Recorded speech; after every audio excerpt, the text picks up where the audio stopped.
he has done is unforgivable, and he should never see the light of day again. Nobody nodded their head, thankfully. But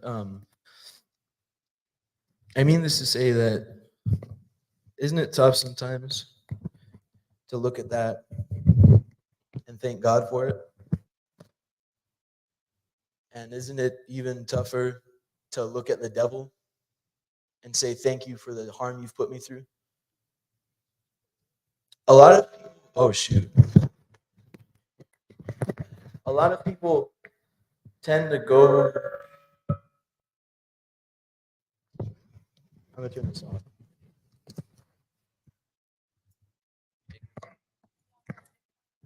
Oh, it's on.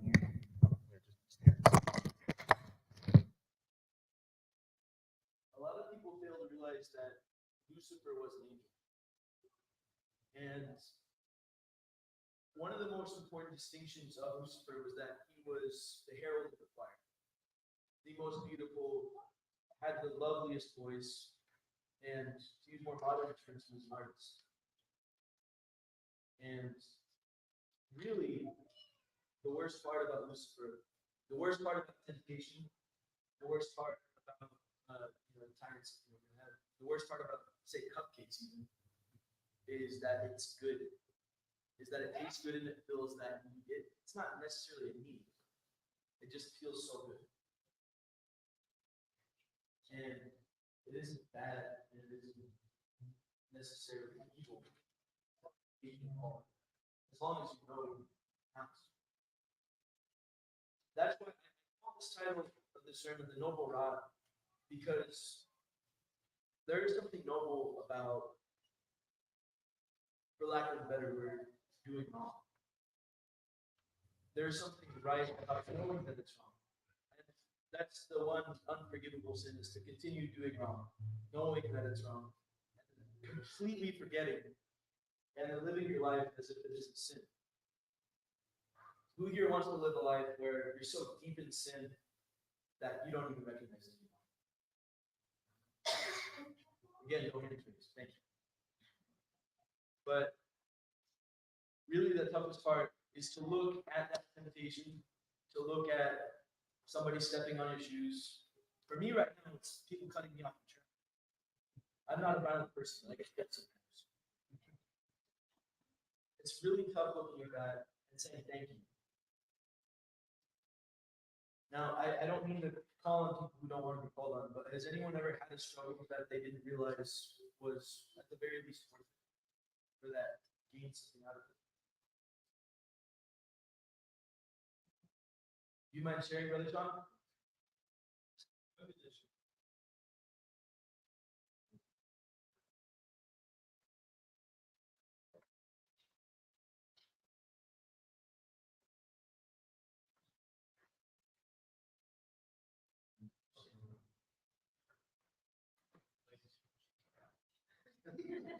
So you've done wrong before, and you knew, and you changed your life. Yes.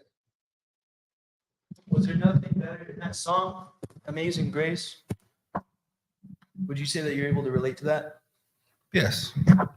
Um, so everybody, we started out innocent and good-hearted and all that, and then somewhere along the way, your feelings get hurt. Things happen to you, abuse, whatever, and then you fall away from church and your family and good people. And along this journey, you think you're all alone, and you want to supplement God with substance. Some of us, so you could say it's self-medicating. And in this process, you're doing it, and you see that you're doing nobody's wrong, and you're only fulfilling your need of getting over certain things in your life. Then you realize the very substance that made you feel good caused you to be a slave, and you are hurting others around you who love you and care for you. Uh, so you could say God gave me the strength at one time to open my eyes and see what I was doing and lift me up and put me somewhere and secure. and he saved me. So yeah. Thank you. Yeah.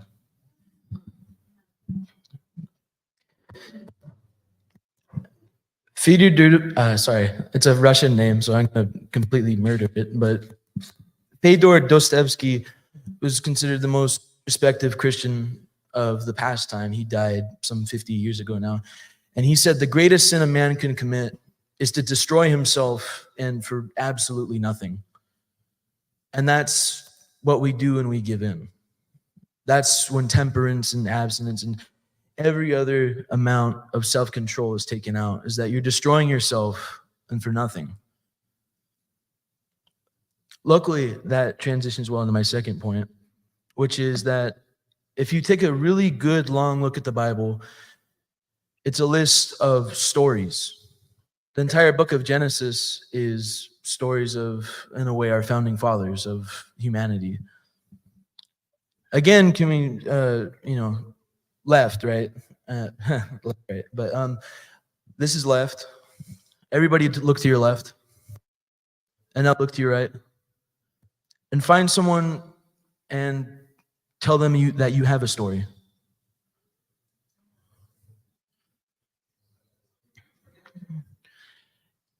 And out of everybody who just spoke right now, everyone that looked to somebody, whose story involves pain and whose story involved, even if it was slight, a little bit of martyrdom, a little bit of you dying.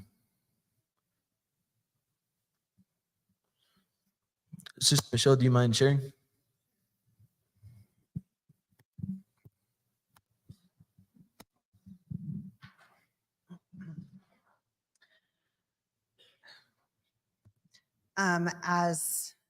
As a child, I was abused, and it took a lot and a long time to let that go.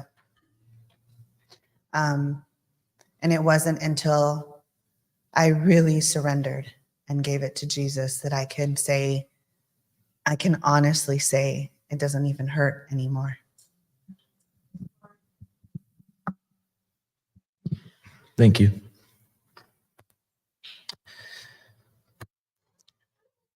I think that one of the things that we forget is that it's a philosophical problem of other minds, that we forget that we ourselves, we have our own wants, needs, likes, tastes, but the person to your left and to your right have the person to your right, they are another person, which sounds silly almost when you first say it, but it's real. They're just as complex or maybe just as simple as you are.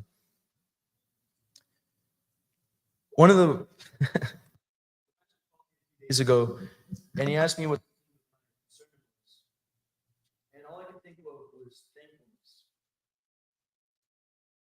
I haven't had a whole lot of, I'm still alive, I still all of my limbs, and my pancreas is working just fine for now. And so I haven't gone through too much suffering, but the moments that life hurts, it is terrible. The moment somebody lies to you, the moment somebody gives a false promise, and you realize that they were lying about going to Buffalo Valley with you. It really is hard. And a lot of the time we put the blame on God. We say, God, how could you let this happen? And I struggle with that a lot too. I tried to make an excuse for it, and I tried saying that it was purely for exploration. But it really is a struggle. Who here has ever at least questioned God's existence because of suffering in the world? At least that. And thank you for being honest. I remember, sorry, when my grandmother died, I remember being slightly confused because this was the model Christian God-loving woman. And that morning, I said, I'll see you later. She said the same thing. And I got the news 4 hours later. And it really does, I'm sure there's, without saying it, I'm sure some of you have this feeling of injustice, cosmic injustice. And in that moment, I felt that way. My grandmother didn't do anything to deserve that. But what I didn't know, and what really hurt to know, because what really hurt to know was that her final days were filled with suffering. Most disease leads to that. Whenever a plant is no longer bearing fruit, whenever grass struggles to grow full length, and whenever most mammals stop growing and they stop reaching their potential, eventually God looks at them and says, "Your time is over." And originally I thought that was spiteful. Originally I thought that God was doing fun.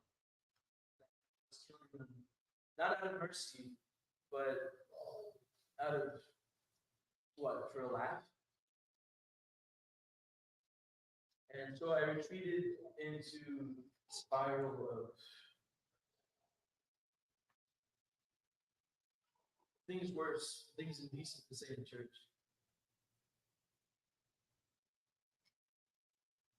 And it felt like the one protector that I knew, my grandmother, it felt like she died now.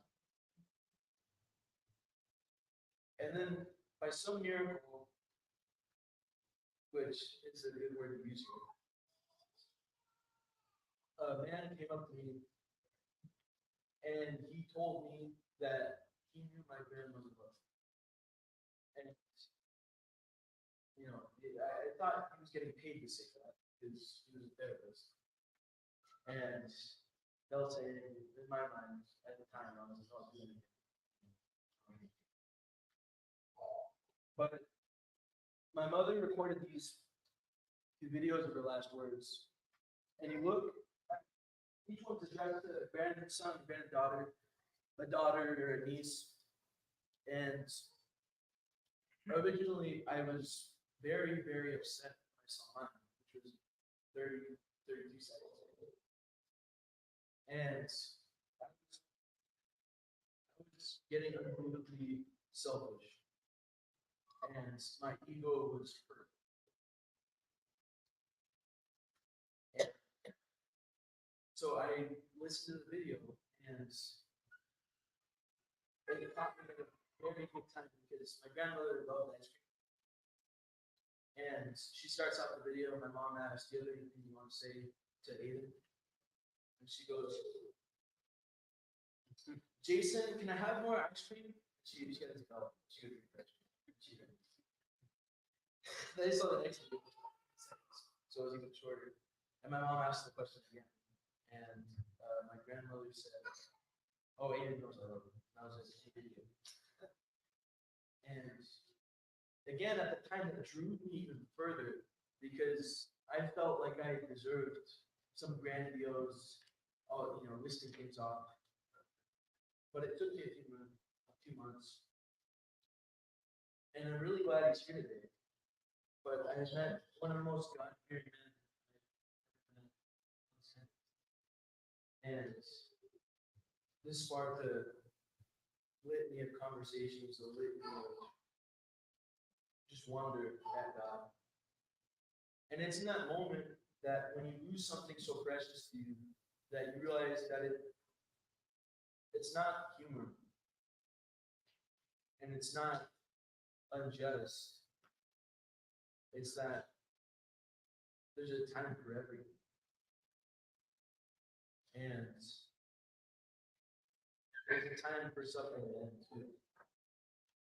And I forget, and I'm sorry to call you mom, but you said it was a disease where her lungs would go. Yeah. And that was stuff that comes to terms with that idea that this was the right time for it. I named the sermon The Noble Rot because there's a lot of misconceptions about fungus. And the same way, I think there's a lot of misconceptions about evil or bad. What fungus does is that it brings life back. People think that it is the end of life, and that's it. But life could not be sustained without fungus. And life would be a lot worse, and a lot quicker, and a lot more harsh without fungus. And in that same way,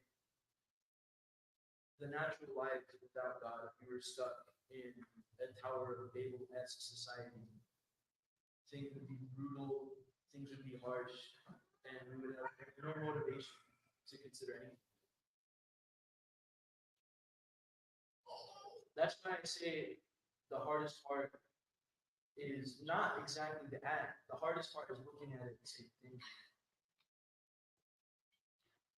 And in that moment, for the first time in months after a good day at school, I was able to pray and say, thank you, God, for ending the suffering. It isn't evil. It is just, it's mercy, if anything. As Adventists, we believe that there's no physical hell. And so the interpretation is that heaven is eternal connection with God, and that hell is eternal separation from God. In a way, hell is mercy. Why would God force somebody to be there with him if they don't want to? That is mercy. And the third and final, but I consider it the most important because it was something I didn't realize until short of a year ago, was that every single person in this room, look around, if you will. I really do want you to look behind, you can run to the left, to the right. Every single person in the room, you can see not only the world in them, which is something that people criticize, but you can see God in them. And you can see holiness, and you can see effort. The fact that you guys are here is an effort. Maybe a little bit less than last week, maybe a little bit more than the next week, but effort nonetheless. Inside each person, we're told as kids that every single person is beautiful and every single child is special. And it's kind of a cliche at this point, but it's not until you reach some point of acknowledgement that you realize that it's true. That every single person in this building today has something to offer. Whether it be a story, whether it be, I'm happy you're here, whether it's with your presence. The best listener in the whole wide world that I've ever talked to is my dog, Huckleberry. He's dead. And he listens to my problems like nobody else. And he doesn't care. He doesn't care if I'm wrong or right. He still loves me. Unless I don't have food. That's the kind of love I want to give. That's the kind of company I want to give. Because that's the kind of company that God gives. The kind of company that God gives doesn't care what happened today. He's happy that you're there. He's happy that you're still making that move. And he's gonna, it might not be the way you like, but he's gonna end your problems. Everything has an end. Even the good stuff. The last bit that I'll have is that we've been doing really good as people if we're, the way that we are. And a lot of times we forsake God. A lot of the times we'll get an extra rate, we'll get an extra, or sometimes we'll just get praised. That's the easiest part for me. I like to, I'll get a good grade on an essay. I'm like, yeah, I do good. But the truth is that God allowed me to do good. God gave me what I needed to do good. God gave everybody what they needed to excel. God gave everything that somebody needed to be not humiliated, but to be humble. And there's a line that we forget to draw. Inside each act and inside each second, inside each day of our lives, inside each conversation, there's a story to be told. There's a person that is waiting to realize that everybody's needed. If it's them, or if it's them, they're that altruistic that they see everybody but themselves as beautiful, that they see everybody but themselves as worthy of forgiveness. Or whether it's the exact opposite, they're misanthropic. They think that the world is evil, and very well it might be, but people still have effort to give. There's still a chance, and as long as that chance exists, I won't be a misanthrope. And as long as that chance exists, I won't hate humanity. As long as that chance exists, I won't look at the Bible. I won't look at this idea of how we're all thinking about it. I see so and so. And that's something that's very hard to admit at the end of the day. That at the very beginning, I was kind of hoping that this person would make it. But until you make the conscious of the unconscious conscious, you're gonna live your whole life thinking, oh, it's just chance, it just happened. That's when the effort comes in. And that's when your own story has to come as well. Because somebody at some other time was thinking the same thing about you. But you're here. And you are where you are. Thank you. And I'd like to say, if we could, since the microphones are doing what they're doing, I was wondering if we could meet around here and if we could stand for prayer. And I always thought when I was a kid, I didn't understand it. The Lord's Prayer has a little bit of everything. And I was wondering if you guys would say it. Yes? Yeah. I'm not going to close my eyes because I love seeing. Thanks to God. Our Father, who art in heaven, hallowed be thy name. Thy kingdom come, thy will be done on earth as it is in heaven. Give us this day our daily bread, and forgive us our debts as we forgive our debtors. But deliver us from evil. For yours is the kingdom, and the power, and the glory forever and ever. Amen. It's not ours, the kingdom, or the power, or the glory. It's His. Thank you.